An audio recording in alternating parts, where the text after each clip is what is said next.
Ətraflı müzakirələr keçirilmişdi və qeyd olunmuşdu ki, Azərbaycanda informasiya kommunikasiya texnologiyaları gələcəyə baxış prizmasından iki şəkildə qiymətləndirilir. Birincisi ondan ibarətdir ki, bu həm iqtisadiyyat sahəsi kimi baxılır. İkincisi odur ki, ümumilikdə cəmiyyətimizin bütün sahələrinin inkişaf etməsinə təsir edən bir amil kimi çıxış edir. İnformasiyanın, İKT-nin çox yüksək inkişafı faktiki olaraq proqnozlaşdırmanın elmini yaratmasına böyük bir təkan verir.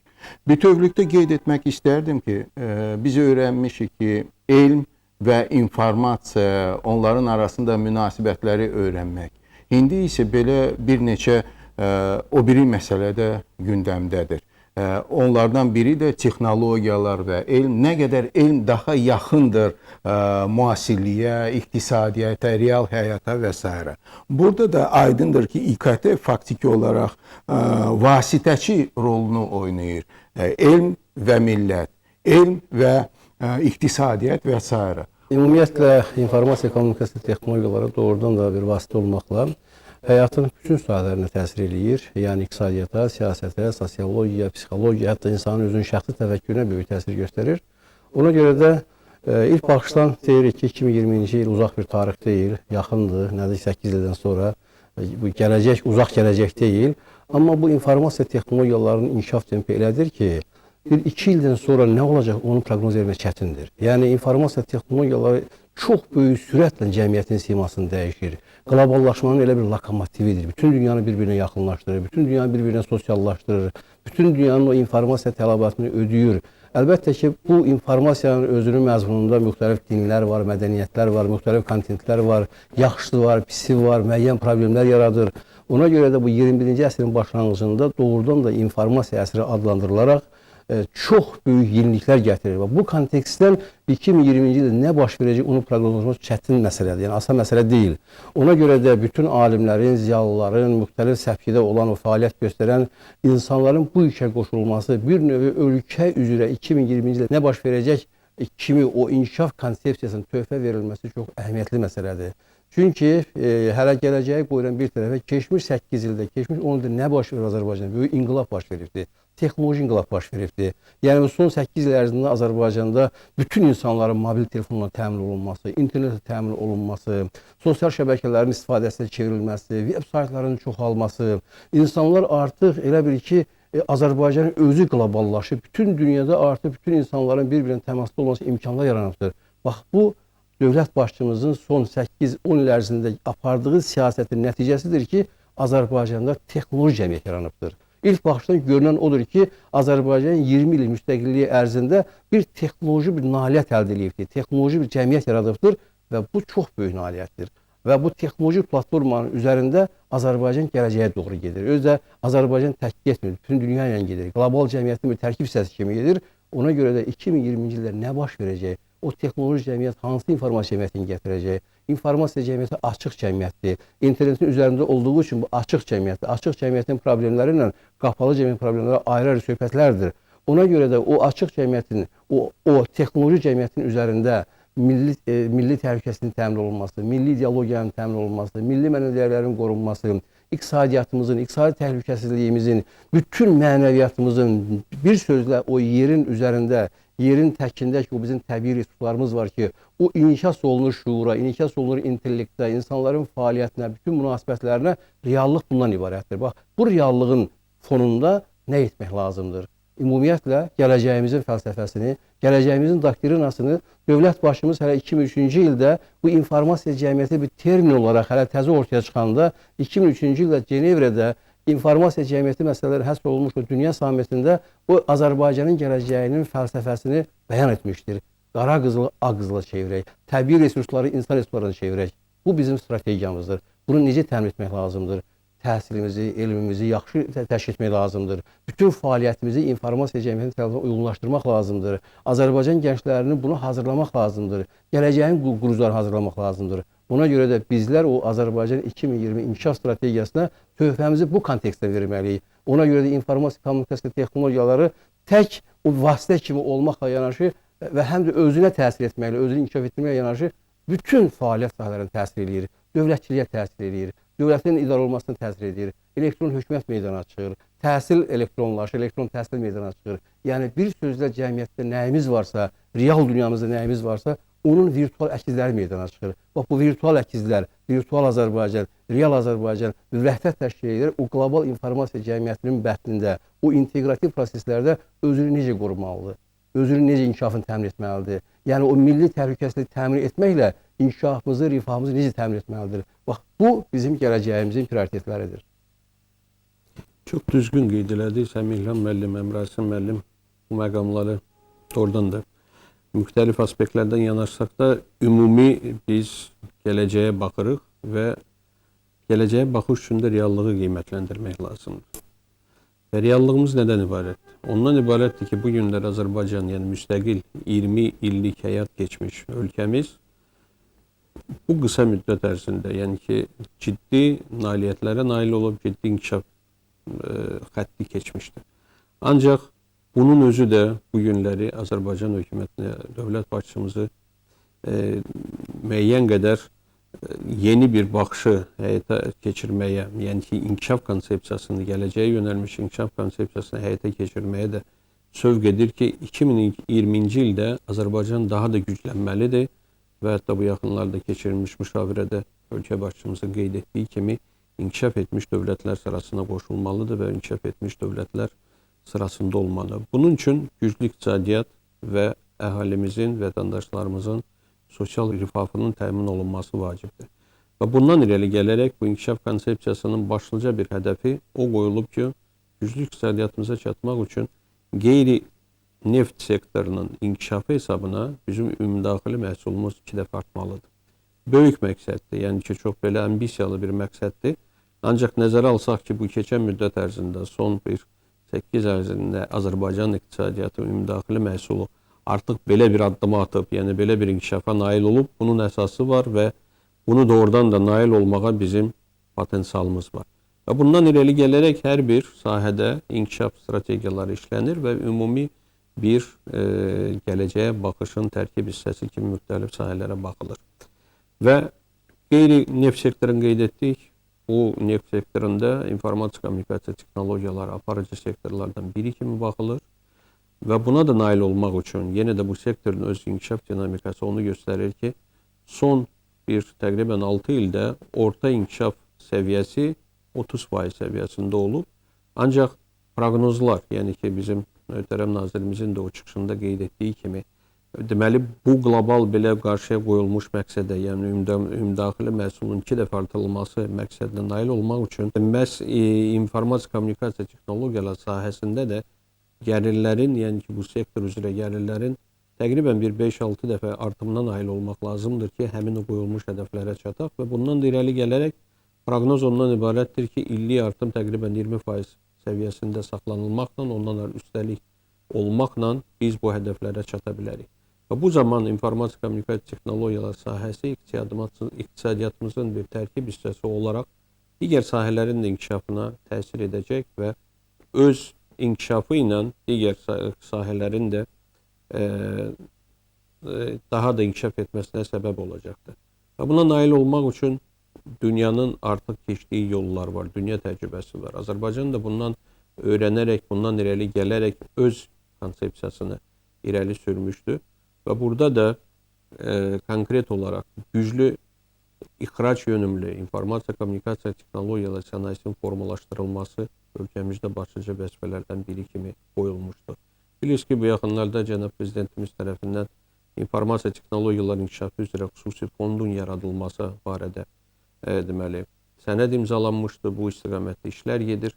Bu da elə məhz o ümumi strategiyanın bir tərkib hissəsidir. Məqsəd bundan ibarətdir ki, bu günləri milli bizim şirkətlərimiz, milli informasiya kommunikasiya texnologiyaları sahəsi daha da güclənsin, iqtisadiyyatı deməli, tərkib hissələrinin daha da güclü bir sektoruna çevrilsin, ixrac yönümlü məhsulların istehsalı daha da artsın və Azərbaycan ümumiyyətlə regionda informasiya kommunikasiya texnologiyaları sahəsində necə ki, bugün liderlik mövqelərinə malikdir, eyni zamanda gələcəkdə də bu mövqeləri saxlayaraq həm informasiya xidmətlərinin göstərilməsi üzrə, həm informasiya məhsullarının ixracatı üzrə, ümumiyyətlə bir regional bir hub olaraq, yəni ki, bir mərkəz, qovşaq olaraq gələcəkdə də çıxış etməsi planlaşdırılır və bunlar da ümumi o gələcək proqnozların tərkib hissəsi kimi baxılır.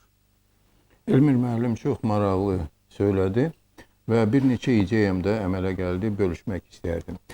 Bilirsiniz, İKT-nin inkişafı indi Azərbaycanda göz qabağındadır. Bugün heç bir adamı, müasir adamı kompütersız və yaxud internetsiz və yaxud o texnologiyaları işlətməklə biz görməsək belə həmişə bu birlik təşkil edir. Amma müəyyən şeylər də var ki, onu mən bir qeyd etmək istərdim. Aydındır ki, şuurla da bağlı müəyyən məsələlər əmələ gəlir. Bilirsiniz ki, İKT-nin inkişafı müəyyən problemlər də yaradır, ziddiyyətlər də yaradır. Ona görə də ictimai humanitar elmlərin də bu mənzərədə, bu baxışda öz yeri var. Onlarsız ola bilməz. Onlar bu şuurda olan problemlərimizi təhlil edərkən müəyyən ideyalar verə bilərlər və s. Bütövlükdə bir şey qeyd etmək istərdim ki, proqnozlaşdırma misal üçün belə maraqlı bir suallara cavab axtarmağa məcbur bizi edir. Məsələn, bizdə hamı fikirləşir ki, açıq cəmiyyətdə İKT birləşdirən cəmiyyətdə faktiki olaraq hələ bir ki, dövlət zəifliyir. Bu qətiyyətlə düzgün fikir deyil. Amma güclü dövlətin anlayışı, məzmunu dəyişir və güclü dövlət yenə də Azərbaycan üçün çox vacib məsələlərdən biridir. İkincisi, gənclik, kompüterlaşmış gənclik və orta və daha yaşlı cəmaət. Bunların da arasında müəyyən problemlər ola bilər. Biz maraqlanmalıyıq və fikirləşməliyik ki, müəyyən dialoq, dövrlər arası dialoq olmalıdır. Bu da problem, necə deyirlər, çox vacibdir. Ona görə ki, cəmaatın bir qismi bizdə internetə qoşulmayıb, amma onların təsirini görür və çox olur ki, cavaba hazır deyil. Bu problemlər bizi, filosofları, sosioloqları, hüquqşünasları çox maraqlandırır. Bütövlükdə isə bu bizim çox hörmətli prezidentin İlham Əliyevin təşəbbüsü gələcəyə baxış problemi ilə çox belə vacib və yerində düşən bir problemdir. Ona görə ki, o həm texnoloji məsələləri, həm informasiya məsələləri inkişafına təkan verir. Amma həm də ictimai elmlərin inkişafına da müəyyən təkan verir. Ona görə ki, biz dərk edirik və başa düşürük ki, yaxın gələcək bu nə deməkdir? Bu deməkdir ki, bugünkü təhsil alan gənclər, kimin bugün 16-18 yaşı var, 8 ildən sonra 25-26 yaş. Bu ən belə əsas işləyən bir gücdür, qrupdur və s. Azərbaycan öz İKT-si ilə qlobal sistemlərə qoşulur. Yəni indi kosmik sistemin bu yaxınlarda yaradılması, yəni yer ətrafı orbiti Azərbaycanın 2020-ci ilə qədər 3 dənə peykinin ora çıxardılması bu bir tərəfdən. İkinci, yer üzərindən müxtəlif layihələrin həyata keçirilməsi və keçirilməsi üçün müəyyən təşəbbüslərin ortaya qoyulması, Trans-Avrasiya super informasiya magistralının yaradılması istiqamətində görülən işlər, Avropa ilə Şərqin birləşdirilməsi, Qərblə Şərqin birləşdirilməsi, Azərbaycandan keçirilməsi, yəni bir tərəfdən bizim Bakıda demək çıxarılan neftimiz, Xəzərdən çıxarılan neftimiz dünyaya çıxarılır, Avropaya çıxarılır, qara qızıllı Avropaya çıxarılır.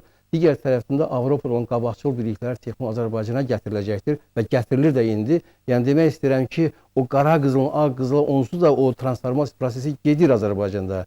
Ona görə də Azərbaycan qlobal informasiya cəmiyyətinin çox üzvü bir hissəsinə çevrilir. Vaxtilə o ipək yolu var idi ki, Azərbaycandan keçirdi, Azərbaycan Avropadan və Şərqlə müəyyən ticarət əlaqəsi qururdu.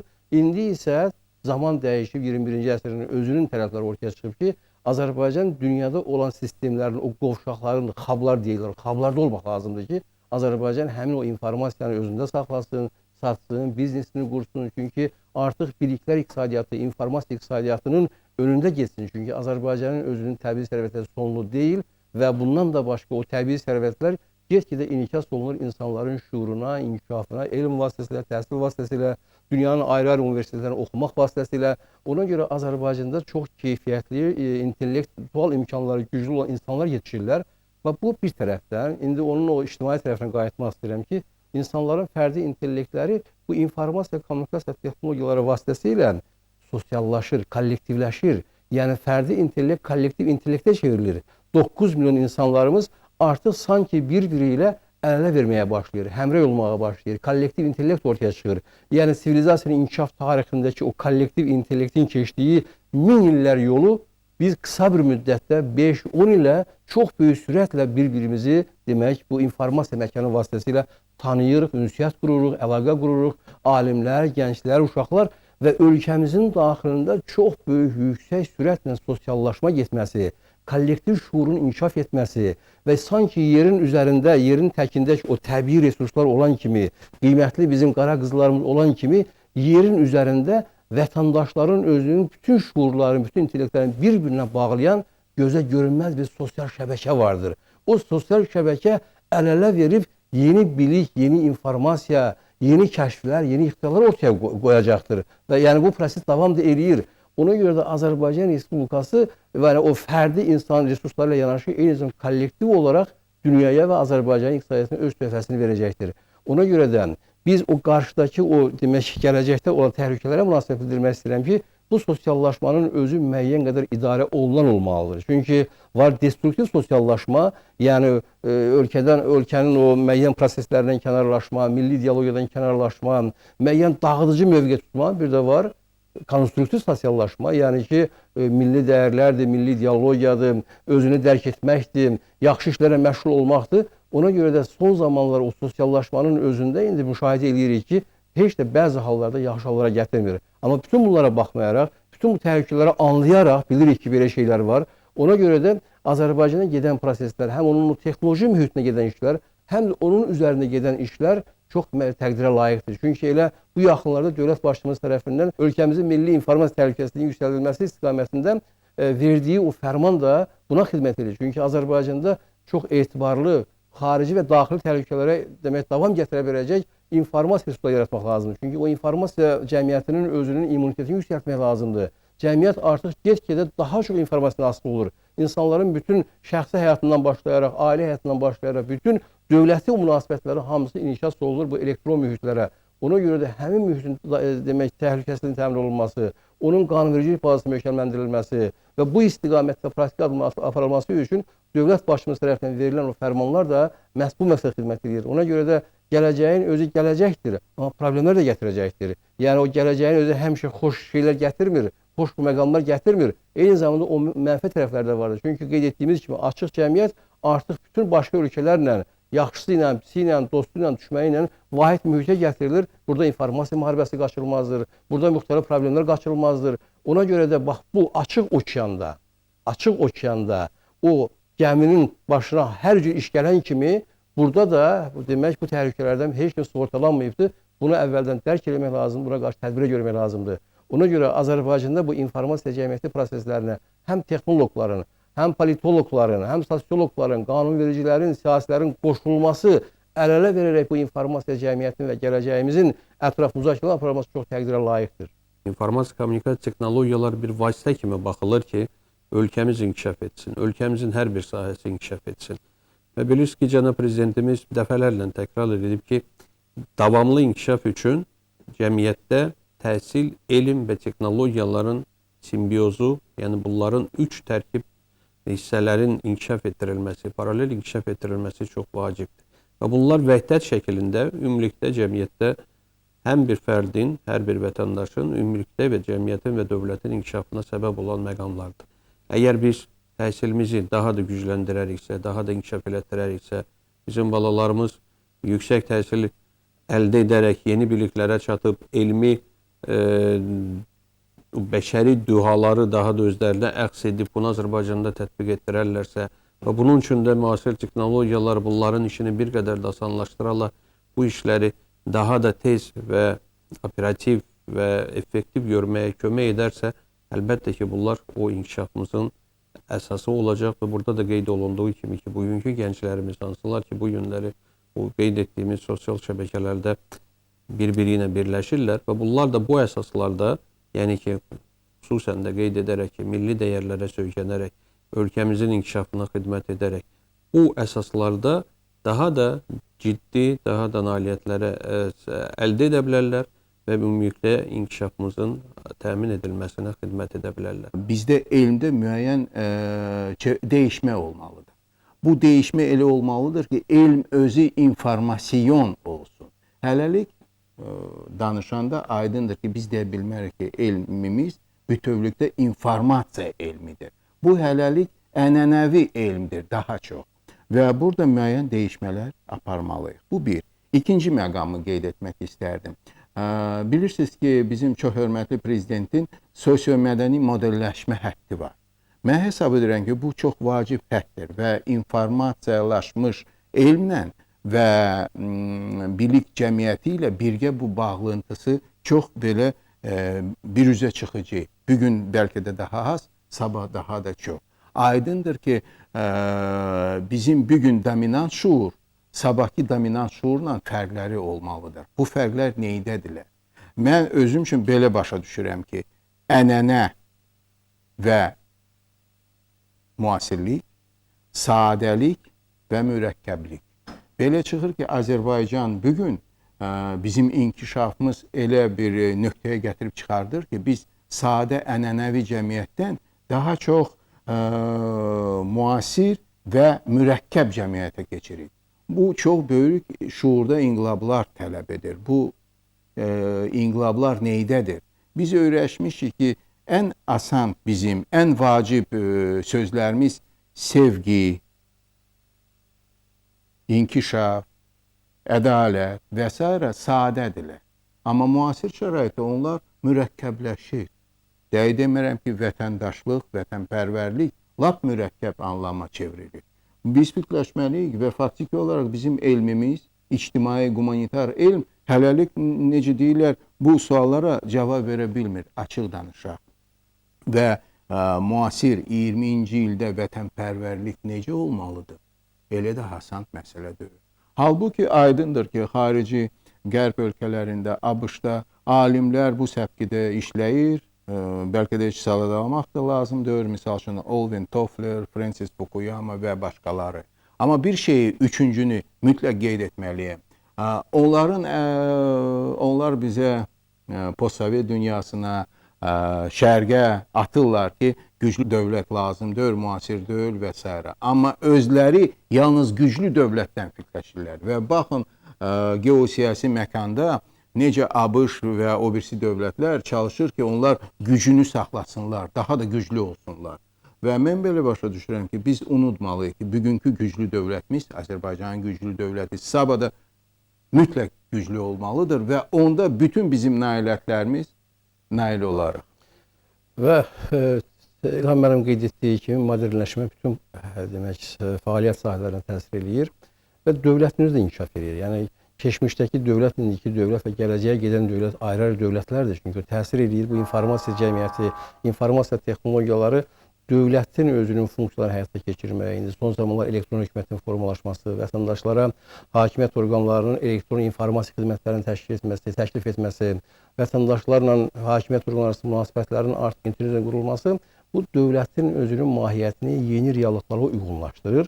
Bu get-gedə bu proses dərinləşəcəkdir və son 10 ildə Azərbaycanda əldə olunan nailiyyətlərin bir ondan ibarətdir ki, bu texnoloji yeniliklərlə yanaşı, yəni ki, bütün o texnoloji indikatorlarla yanaşı eyni zamanda ölkəmizdə bir informasiya azadlığı bərqərar olunmuşdur. Yəni bu inkişaf edərək insanların informasiya alması, verməsi, sərbəst olaraq heç bir məhdudiyyət olmadan internetin azad olması, tam azad olması, bunu mən açıq deyə bilərəm ki, tam azad olması internetin və insanların bir-birlə təmas qurması, vətəndaş cəmiyyətin inkişafı üçün böyük zəmin yaranması. Çünki cəmiyyətin 21-ci əsrin dövləti artıq vətəndaş cəmiyyətinin çəkisini artırmağa doğru gedir. Çünki insanların özünü idarə etməsi üçün imkanlar əldə edir. Ona görə də bu informasiya texnologiyaları çox belə bir qəribə bir vasitədir. Yəni bunu mən etiraf edeyim ki, cəmiyyət özü bu dəqiqə ki, informasiya texnologiyanın mahiyyətini, fəlsəfəsini o qədər yaxşı dərk eləmir. Çünki informasiya texnologiyasının inkişaf tempi, texnoloji yeniliklər, onun fiziki əsasları elə sürətlə inkişaf edir ki, insan təfəkkürü ona tam uyğunlaşa bilmir. Çox geridə qalır. Siz dediyiniz kimi, insan keçmişi özü ilə daşıyır, təfəkkürü ilə, mentaliteti ilə, dəyərləri ilə, amma texnologiyalar çox böyük yüksək sürətlə o mental dəyərlərə bəzi hallarda böyük ziyanlar gətirir qloballaşdırır və s. Yəni burada problemlər ortaya çıxır və bir şeyi xatırlamaq istəyirəm ki, Çində informasiya fəlsəfəsi deyilən bir kafedra var. Onlar demək ki 30-cu illərdə informasiyanın fəlsəfəsi adlı bir cəryan kimi ortaya çıxıblar. Onun baniləri vardır, o kitabları yazanlar vardır və son zamanlar Çinin universitetlərində informasiyanın fəlsəfəsi adlı dərslər keçirirlər. Və məhz o informasiyanın cəmiyyətə təsiri, onun meydana gəlməsi, kommunikativ imkanları, o insanların şuursuna necə təsir edir, mədəniyyətinə necə təsir edir, çox böyük bir kurs keçirirlər. Ona görə də mən xatırlayıram ki, biz bu informasiya, kommunikasiya çox sadə dediyimiz sözlər elə insanın və cəmiyyətin mahiyyəti deməkdir. Çünki insanlar bir bioloji varlıq kimi, bir fiziki varlıq kimi insanların bir-birlə təması, bir-birlə ünsiyyət qurması, keçmişlə, gələcəklə münasibətlər qurması, bütün bunların hamısı informasiyadır və onları, o körpüləri yaradan kommunikasiyadır. Ona görə də bir şey də xatırlamaq istəyirəm ki, Akademik Moiseyev bir dəfə deyirdi ki, tarixçilərə ünvanlayıb deyirdi ki, tarixçilər hər şeyin tarixini öyrənirlər, amma informasiyanın tarixini öyrənmirlər.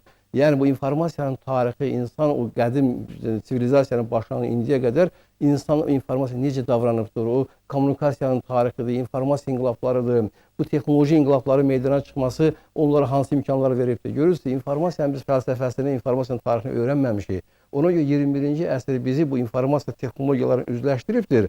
Ona görə də sizlərin və digər bizim həmkarlarımızın qarşısına böyük vəzifələr qoyur. Ona görə də biz gələcəyin konsepsiyasına bu informasiya, kommunikasiya texnologiyaları bucağından baxmaqla o gələcəyə proqnoz vermək bir qədər çətin olsa da, amma biz o prosesin geri qalmalı deyilik.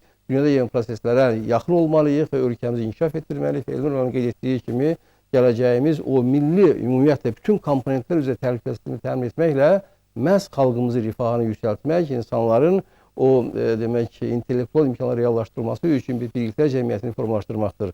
Güman edirik ki, biz Azərbaycan dövləti, dövlət başçımızın bu siyasətini həyata keçirməklə həmin məqsədə nail olacağıq. Artıq zamanımızın fəlsəfəsi bundan ibarətdir ki, bu inkişafdır. İnkişafımıza nail olmaq, gələcəyə baxış və bu fəlsəfəyə uyğun olaraq ölkəmizin inkişaf etdirilməsi, qüdrətli dövlətin qurulmasıdır.